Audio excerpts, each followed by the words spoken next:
Investigators have recovered the black boxes from the Midair collision near Reagan National Airport, which could provide crucial insights into the tragedy.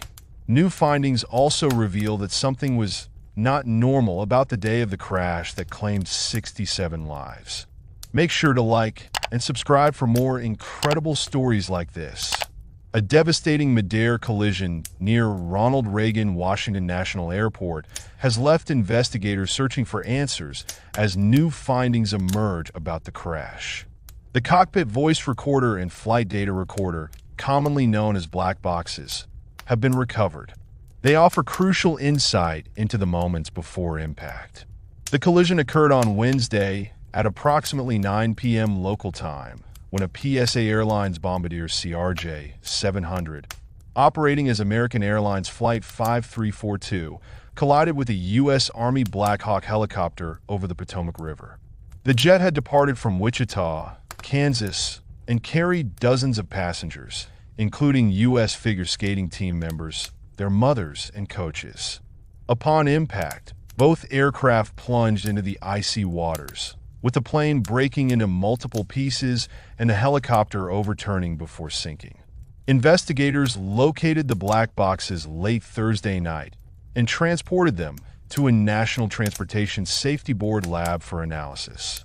While the NTSB continues its investigation, and a preliminary report is expected to be released in 30 days, concerns about Reagan National's air traffic control staffing have surfaced. Normally, two controllers manage air traffic in the highly controlled airspace, one dedicated to helicopters and another for fixed-wing aircraft.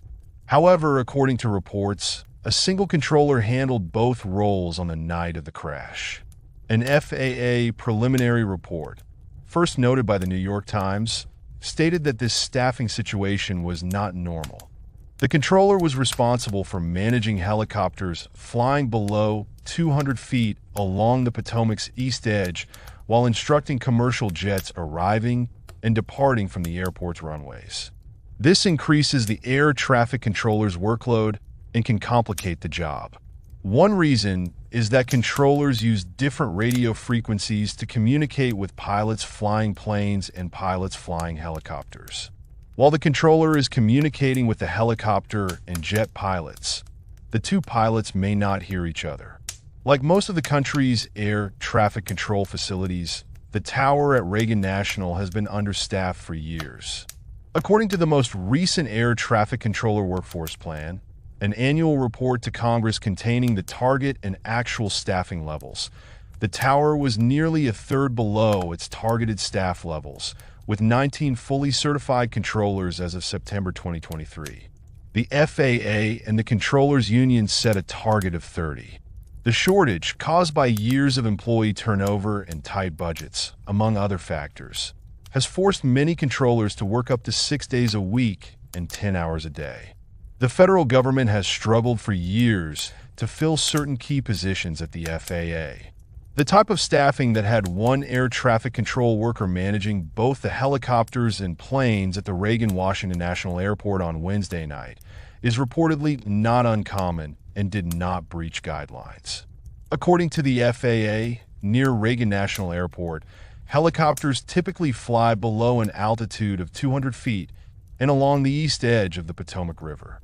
This is intended to keep them clear of plane traffic and provide air traffic controllers with a clear understanding of their location and trajectory.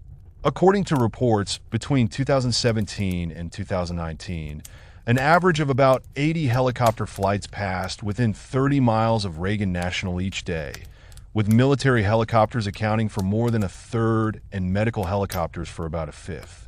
Other flights included those for law enforcement, news media, tourism, and charter services. The airport manages approximately 800 flights daily across its 3 runways, with most aircraft using its longest runway.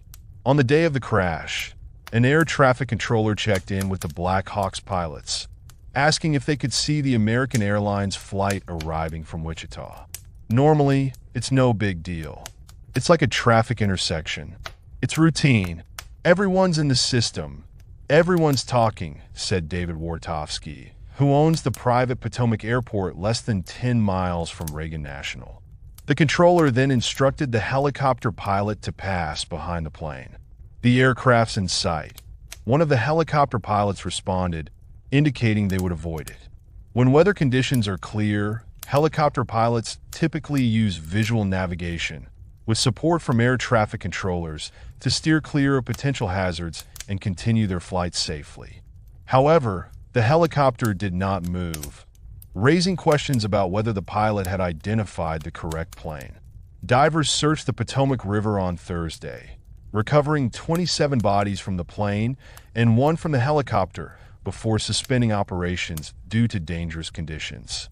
However, authorities have stated that all 67 people aboard both aircraft are presumed dead, leaving grieving families in mourning.